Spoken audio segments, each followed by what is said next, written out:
I would see Kansas City as a team being on the outside looking in.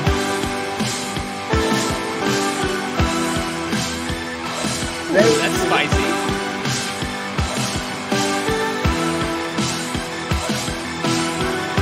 Gardner Minshew is the best backup in the NFL. I love Gardner.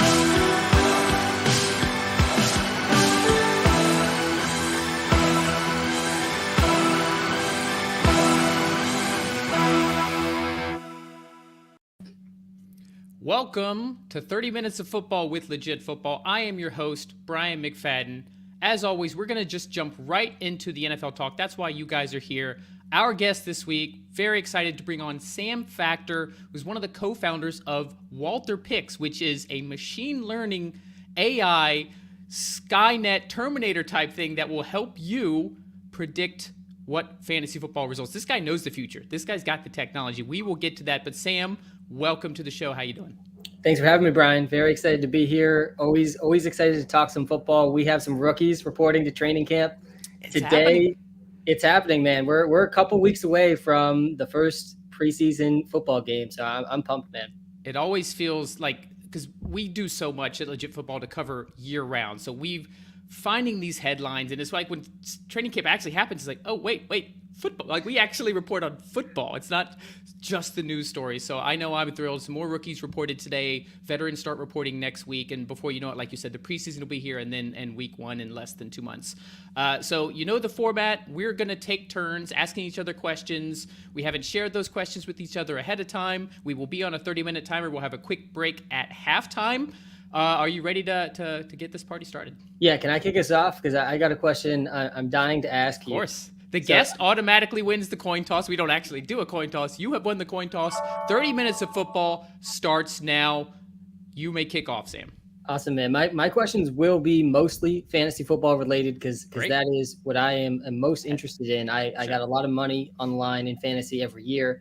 And one of the questions that I'm most interested in heading into this season is who you prefer in the Denver Broncos receiving room, Jeudy or Courtland Sutton. These are two guys that I see ranked all over the place, whatever platform you're looking at. Walter does have Jeudy, a slight edge over Courtland Sutton. I have my own opinion, but I'm interested to hear from you first, Brian. What are you thinking in terms of fantasy production, Jeudy versus Courtland Sutton with the Russell Wilson connection this season?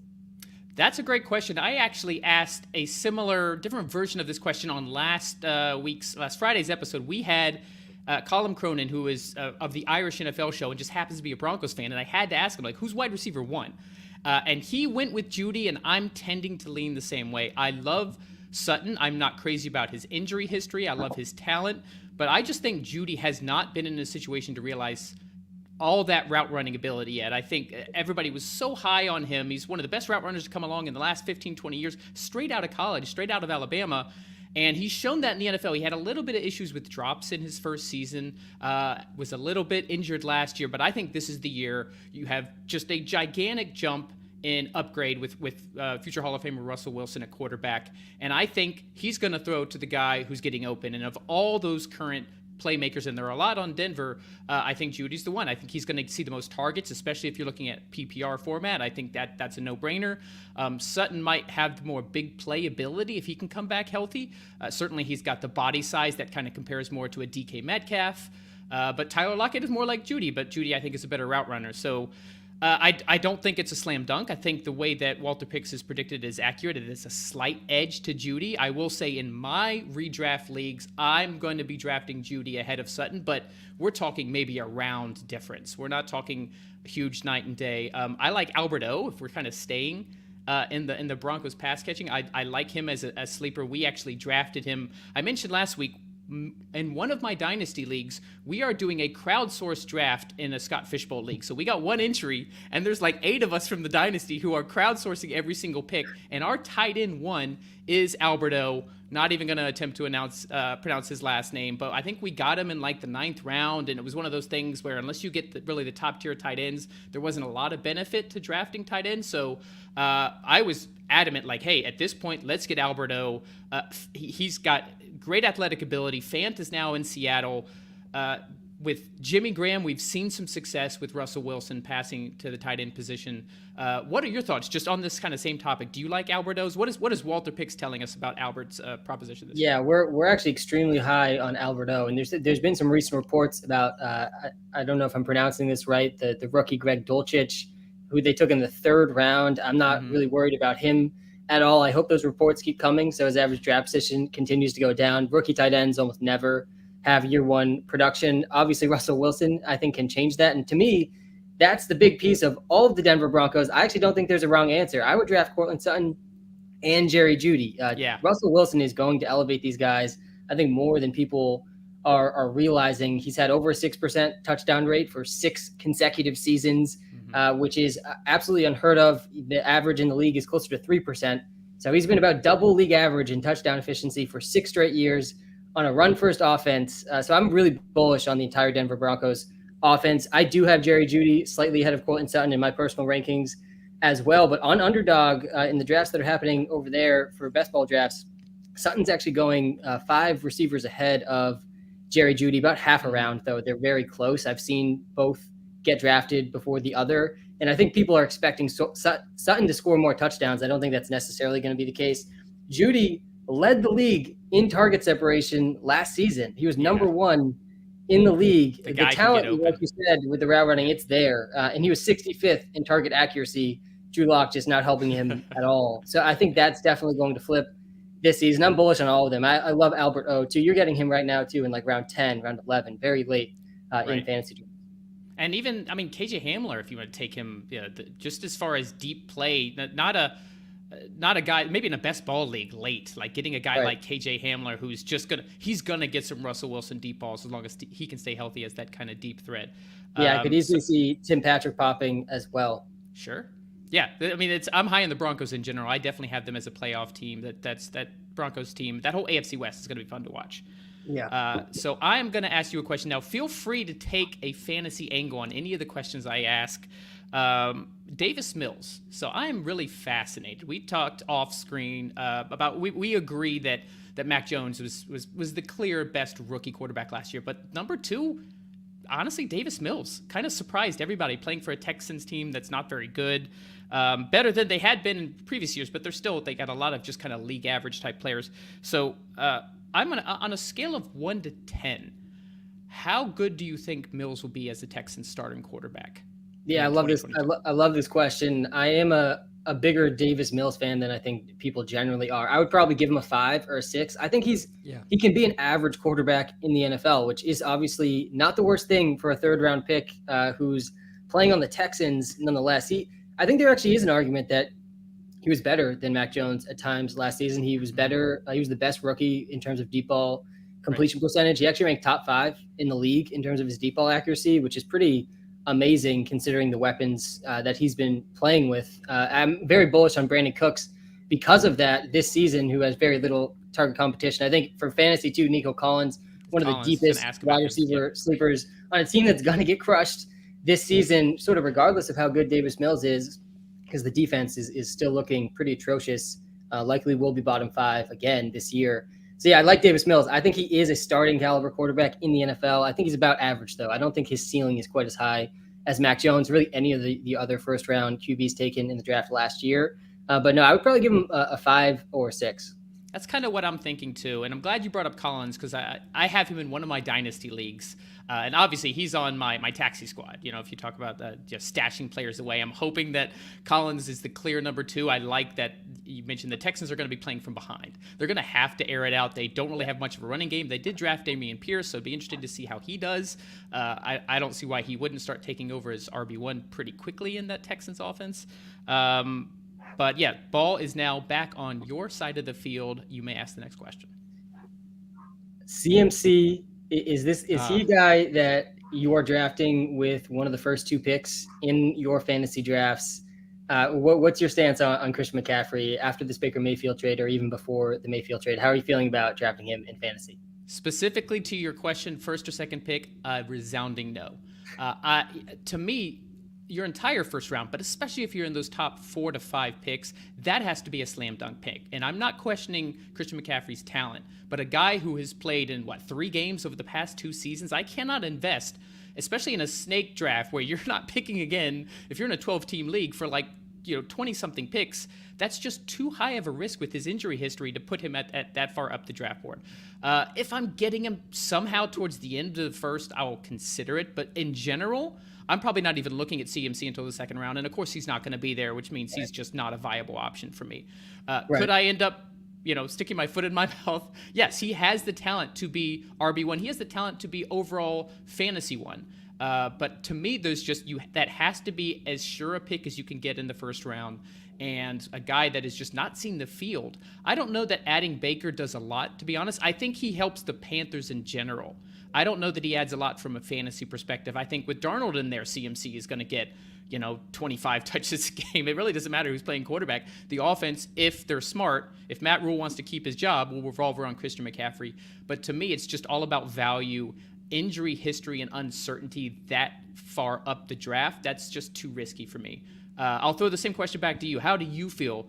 Because WalterPicks, I imagine, can't predict injuries. It'd be amazing if it did, but knowing that that's the case, knowing that you can't predict injuries with your algorithm, how are you personally feeling about Christian McCaffrey that high as a pick? Yeah, he's projected as the number 1 running back by a decent amount. I'm taking him second overall in the drafts that I'm doing currently. I think you can consider him first overall. It's all about your risk tolerance, though. I have a very high risk tolerance, but the reward outweighs the risk, in my opinion. Christian McCaffrey, he's played 10 games over the last 2 years, which obviously is not good. He played 16 games each of the seasons before that, didn't miss a game in college. All of his injuries haven't been very related to each other. Probably the most concerning one to me was his hamstring injury, which those do tend to linger more than others. But my general take on this in fantasy in general is there's a huge risk of injury for every running back. It's arguably the most injury-prone position in all of sports, across all positions in all sports. Maybe pitcher is up there in baseball as well. But over the last 2 years, over 80% of week 1 running backs missed at least 2 games. So most running backs you're drafting, they're going to miss games. And so I don't think we're actually as good at predicting injuries as we think. So I would argue Jonathan Taylor has an extremely high risk of injury. He's obviously younger, doesn't have the same amount of history. times he has to pound the ball. But how much more likely is it that CMC gets hurt than JT? I think it's not as much as people like to think. So I'm confident in drafting Christian McCaffrey 2 overall in PPR leagues.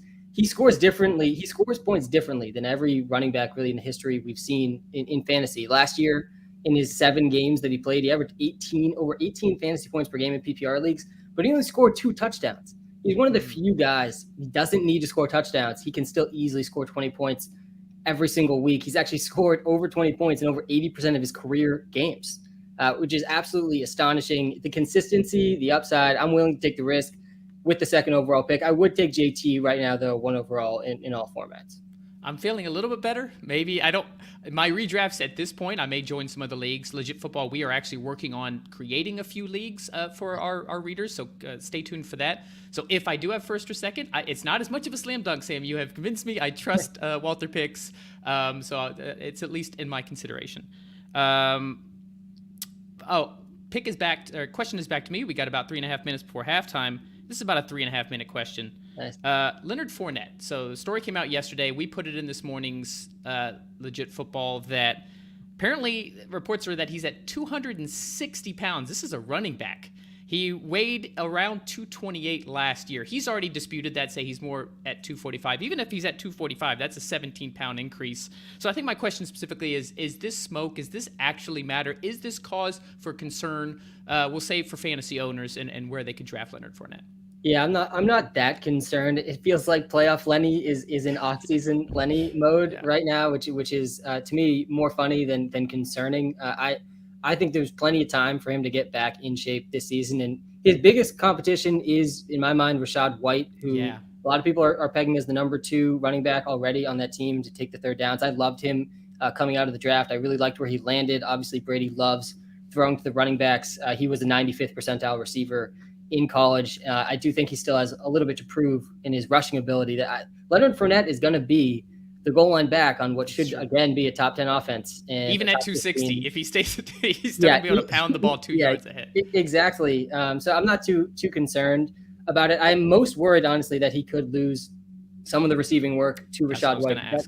That has nothing to do with his weight. And I do think like the news this time of year, you got to be just super careful with, because most of the news that's getting reported is really just analyst opinions. We saw the J.K. Dobbins thing yesterday too, where that was really just, there was no new information. It was just a sort of a speculation by Ian Rappaport, and J.K. Dobbins came out immediately and sort of went against that. So it could be a similar situation to that.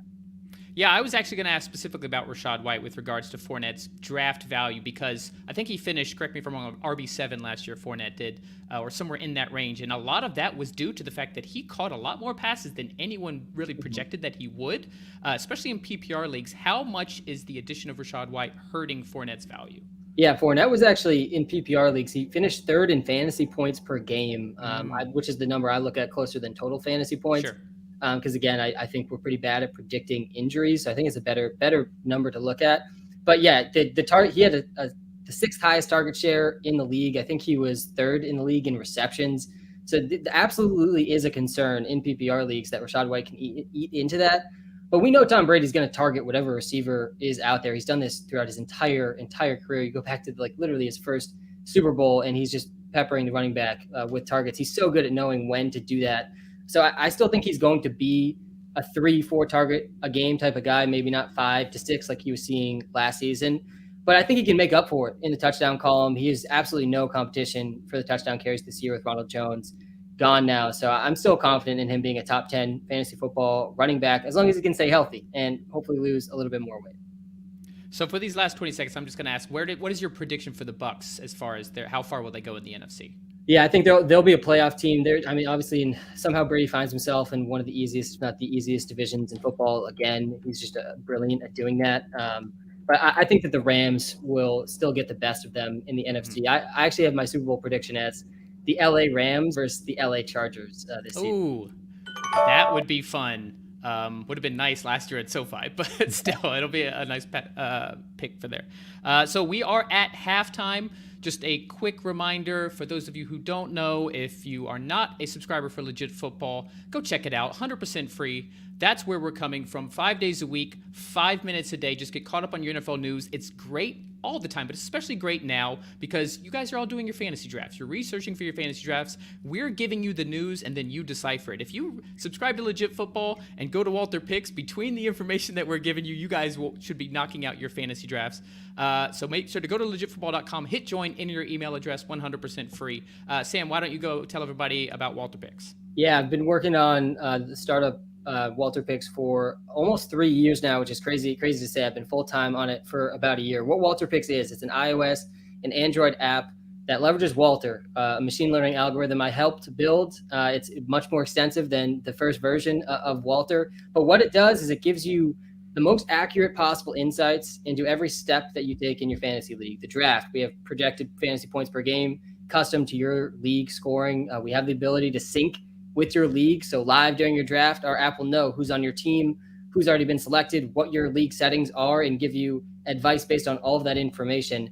But what our app really does is at every stage, every decision stage in your league, trades, we have a trade analyzer, start, sit decisions, draft decisions, waiver wire decisions.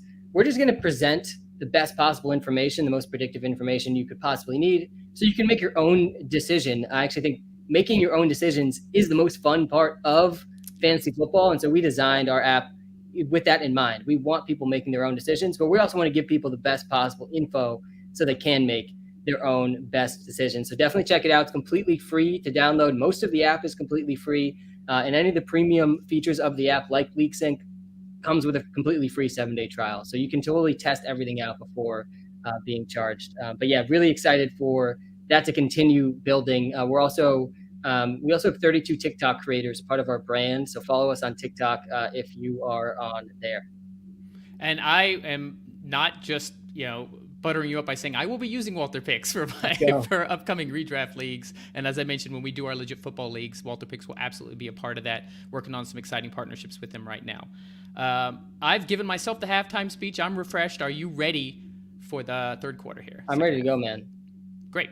So the question is back on to you because I had the Leonard Fournette question. You have the ball to start. Ask away. I want to talk to you about the biggest offseason story that I am watching super closely. I've done hundreds of best ball drafts already, and this is going to have a huge impact across the entire league. And I'm not afraid to talk about this conversation because it will have such a big impact across the whole league. What's your expectations right now around the Deshaun Watson situation? Are you expecting a full season suspension?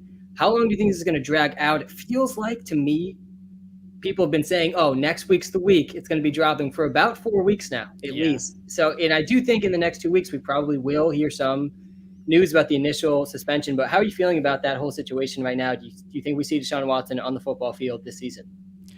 This was my fourth question that I was going to ask you. So I'm glad that we got to this. I think I've been purposely avoiding it on this show, but I knew that at some point we have to, especially because as far as we know, it's imminent, right? Training camp's coming up.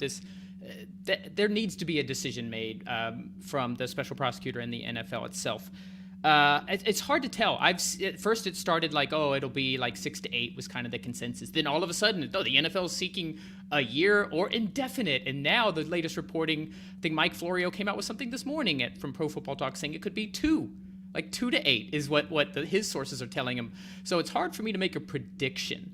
I can't imagine, even if the recommendation is less than 8 games, that the NFL won't at least a half a season. I just can see maybe they don't come back and push hard because also the news came out yesterday or the day before that Deshaun Watson, in league with the NFL Players Association, would sue the NFL if the suspension was a year or more. Separate topic whether there's any viability there and maybe it doesn't go anywhere, just the threat of that. Right. But I still think that Goodell would push for at least half a season. I think he would push for at least 8 games if the suspension comes in less than that. The interesting part is, let's say it comes in at 8. Does he then push for a year? Does he decide? Because at the end of the day, the recommendation of the arbitrator or prosecutor, whatever her title is just a suggestion. Ultimately, it's up to Goodell and the NFL to decide what the suspension is. So if they come back with an 8-game recommendation, do they then push to a year? There's been a lot of news, which the NFL purposely leaked, about this whole 1 year. So how strong do they want to make that stance? At this point, it seems like it's going to meet in the middle. I was confident a week ago, Sam, that it's like, oh, it's going to be a year. Right. Everything we're reading, everything we're reporting on Legit Football says it's going to be a season. The NFL would want it to be indefinite. But now it's like, well, now it seems like precedent is the big issue here, and that what they've done for previous incidents with whether it's domestic violence, there hasn't been a year-long suspension really for any of them. The only year-long suspension we've seen recently is Calvin Ridley for betting $1,500 on his own team when he wasn't even playing. Right. So this doesn't fall into that purview. So I get that the NFLPA would want to sue for just protecting their player. We're not even talking about the case itself or whether or not he did these horrible things. Strictly if I had to predict, I'm just going to have to stick to the mid, like the 8 to 10 game, which is kind of what we initially started with, just based on everything that I've seen. But I'm really curious to see if the NFL pushes for 1 year. What about you? I've been super, super curious about this whole situation really since it started. And I'm ready to get some conclusion in all this. I think everyone is. But I still think a full season is the likely outcome, but I agree with you. I think there's still a lot of ways this could go. There's so many different reports out there, but I will say, like you mentioned, if they recommend a full season, doesn't mean he's going to get suspended for the full season. He will appeal, and ultimately it will be Roger Goodell or someone that Roger Goodell appoints that makes this decision. So I'm most nervous that we're not actually that close to this concluding, because if we aren't going to hear the recommendation for maybe another week or 2 weeks, now we're in training camp, first week of preseason, then it could easily take 3 to 4 more weeks to sort of get to Roger Goodell's desk, make him make a decision, or have Deshaun Watson appeal, and an appeal could last more weeks and months. And now if they're going to sue based on the ruling, that could extend things. It feels like we should be close to the end, but we actually might not be that close to the end with the Deshaun Watson situation. I am not expecting to see him on the football field this season, but I could absolutely be wrong about that. So it's definitely a murky situation. But it's the difference between Super Bowl contenders, Cleveland Browns, and vying for last place in the AFC North, Cleveland Browns, and they are one of the most talented rosters in the league. So it'll be really interesting on football, and just like you said, I mean, NFL has just set themselves up for like catastrophe with how the precedent has been set and the situation they're in now. I mean, they suspended Tom Brady 4 games for deflated footballs, and then they suspend Calvin Ridley a year for like you mentioned. I mean, it's just so hard for them to be consistent with these rulings. I will say I'll give my opinion on this. This is an opinion hot take show. After all, at the end of the day, I think the NFL should suspend him a year. Yeah. I think there's been such a stain on the NFL over this. There's been certainly a stain on the Houston Texans, who recently settled with, I believe it was 20 of the accusers. Yeah. That's the kind of thing when the league reputation is at hand, I can see why the NFL would want to do a year, and I think they should stick to those guns regardless of the recommendations. Yeah, so I agree with you on that. My opinion is it should be at least for the 2022 season. My question, you knocked out the Deshaun question. We kind of there nice. We go. We were going to talk about it today. Let's talk about the Green Bay Packers. Let's talk about who is going to be catching balls from the Packers. So we had an interesting story today. These are the kind of deep stories we're doing on Legit Football on July 19th, right before training camp starts, is Packers tight end Tyler Davis as a super deep sleeper. Robert Tonyan obviously is tight end 1 in Green Bay, and but he's coming off an injury towards the end of last season, so Davis could be the starter early on. Head coach Matt LaFleur has said really good things about him. But my question isn't around him. It's who is going to be wide receiver 1 in fantasy, or pass catcher 1? Who's going to have the most fantasy points for the pass catchers on the Green Bay Packers in 2022?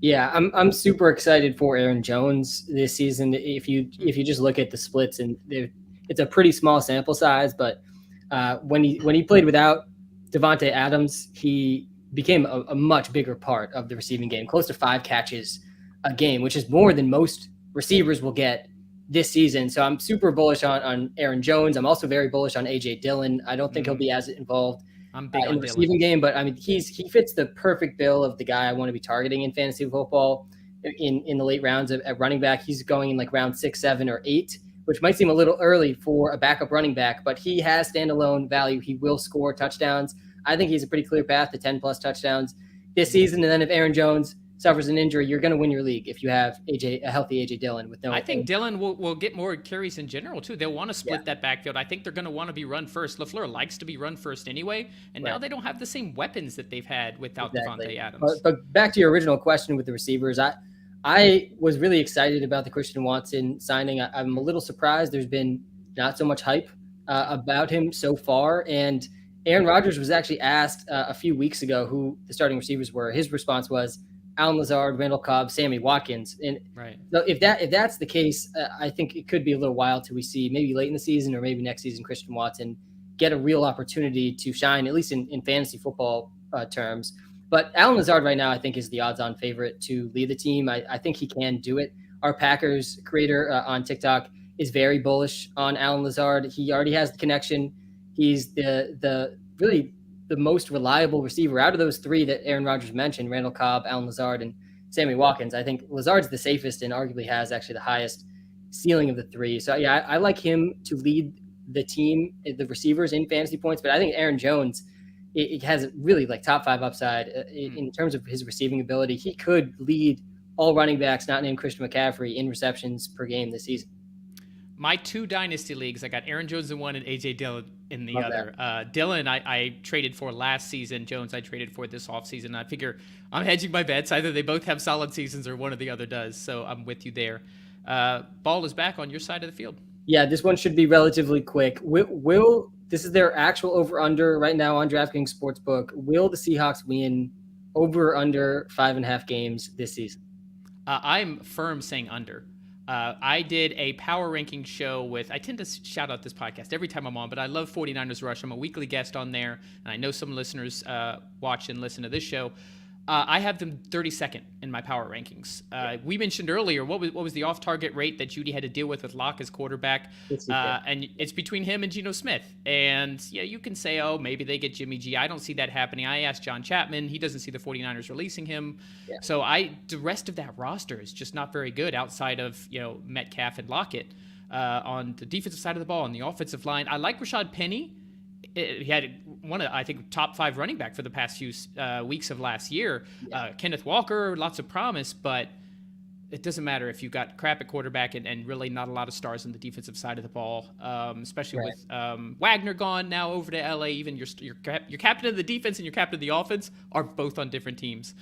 So I'm definitely betting under that. I think I predicted them to finish 4-13, so that's a pretty easy under for me. I like that. I make a few futures bets every season, and my biggest one this offseason was Seahawks under 5.5 wins. They have a bottom 5 offensive line. They have a bottom 5 quarterback situation, a bottom 5 defense, and I would argue bottom 5 play calling in sort of this run-first, archaic Seahawks offense that has been limiting, I think, Russell Wilson for the past few years. Rashad Penny, by the way, he was actually the most efficient running back in that stretch you mentioned in terms of yard per touch, led the league, which is pretty astounding. I actually really like Kenneth Walker, but good running backs and good receivers as the only good players on your team, I do not think is a formula to winning in the NFL. So I'm very down on the Seahawks this season. I think there's a better chance that they win 0 games than that they win 6 games. Yeah, I'm actually going to completely agree with you there. And if you think about, because you mentioned bottom 5 defense, they're playing in probably the second toughest division in the NFL. So they're going to be playing from behind with 2 not great quarterbacks. Could bode well from a fantasy perspective for Lockett and Metcalf just from a volume standpoint. But the running game, I think, is going to suffer. So, yeah, I'm completely with you there. Let's go ahead and ask you a Patriots question. So I found out before getting on that you're a Patriots fan, which I didn't know ahead of time. So we'll throw one Pat's question at you. And it was one I asked off camera, but I want to let the listeners and viewers see it as well.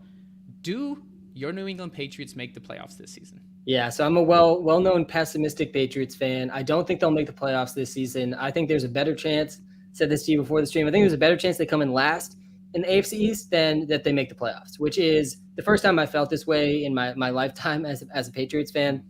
But the division got better, and they pretty clearly got worse. They lost J.C. Jackson this offseason. They still haven't re-signed Hightower. Their defense is pretty clearly worse. And then they also lose Josh McDaniels, who's been on the Patriots for all 6 of their Super Bowl wins, and they replace him with really 2 guys that just don't inspire any offensive confidence at all in Matt Patricia and Joe Judge. One of them is going to be calling plays. So, no, I don't think they'll win enough games to make the playoffs, but the only hope is Bill Belichick and his ability to just out-scheme and out-coach other teams. That there is a little bit of hope there, but it's not the way I would hope that the Patriots would have to win and get into the playoffs. And we also talked about this off camera, but that I think is the concern. It's going under the radar that people are just automatically giving Belichick the benefit of the doubt. And look, the guy's the greatest coach of all time. I mean, I get why that's happening, but I'm actually paying closer attention to this and how big of a loss McDaniels will be, because as great as Belichick is, he's always been known for his defensive prowess. And while the defense, he'll probably find ways for them to overperform, that doesn't change the offensive side of the ball. They don't have a lot of weapons. Devontae Parker certainly has the ceiling to be great, but he's only really done that once when he was a member of the Dolphins. Running game is interesting. I can see them being a very run-heavy team, but that AFC is just so stacked. Yeah, they will be run-heavy. They will be run-heavy for sure. They have to. I mean, especially with that's my instinct. The way that Belichick is setting the season up, he wants to be defensive, ball control. Mac Jones proved to be a very efficient quarterback, protect the football, very accurate. That I just don't see, the poll we put up on Twitter yesterday was how many yards and touchdowns. I actually voted like 2,520 touchdowns because I just think they're not going to pass enough in order to support those stats. So we've got just over a minute left. I'm going to let you ask the last question. Yeah, final question. I think this is a super fascinating one. And you can answer this in terms of fantasy or just pure talent. Who do you like more this season, Elijah Moore or Garrett Wilson for the New York Jets? Garrett Wilson, obviously first-round pick this season for the Jets. Elijah Moore was sort of their breakout rookie last season. Which guy are you expecting to produce more this year? I definitely like Moore better. This was also a question I had on Friday's episode with Colin. Was he kind of asked me for a second-year breakout, and Moore was the first one that came to mind. I liked him better coming out of college, coming out of Ole Miss. I just think his ceiling's really high. He's already got that connection established with Zach Wilson. The Jets had one of the better off seasons, whether it's getting people back from injury like Carl Lawson on the defense, or one of the best drafts, especially in the first 2 rounds. Getting a playmaker like Breece Hall is really going to open up the pass game. I'm not a huge scout, so I'm not going to sit there and say I dove into Garrett Wilson. But if I'm just looking at the comparison in college, Elijah Moore, higher ceiling, so that's my pick. Got it in right before the buzzer, last second Hail Mary touchdown. How are you feeling, Sam? Post-game press conference, how are you feeling about your team's performance today? That went really fast, man. It was fun. Really enjoyed it. Yeah, we're going to look into some sort of overtime, maybe not on this platform, but on another platform. Just kind of stay tuned for that. We've been throwing around some ideas because it does seem to go really fast. We've had people on the live chat in previous shows say that they want us to keep going. But Sam, thank you for coming on to 30 Minutes of Football. As I mentioned, we're going to be doing some partnerships with WalterPicks. We'll definitely have you on the show again. We're going to be doing this 5 days a week during the season. Make sure to check out WalterPicks. You can download the app on the Play Store or on the App Store. You can go at WalterPicks on Twitter or any of the social media. Their TikTok game is awesome. As he mentioned, he has a different creator for all 32 teams. As always, check out Legit Football, legitfootball.com. Hit join. It's free. Thanks, guys, for listening. We'll see you next time on 30 Minutes of Football.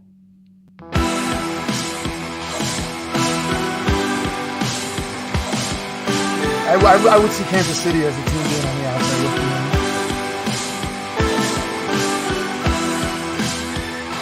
That's spicy.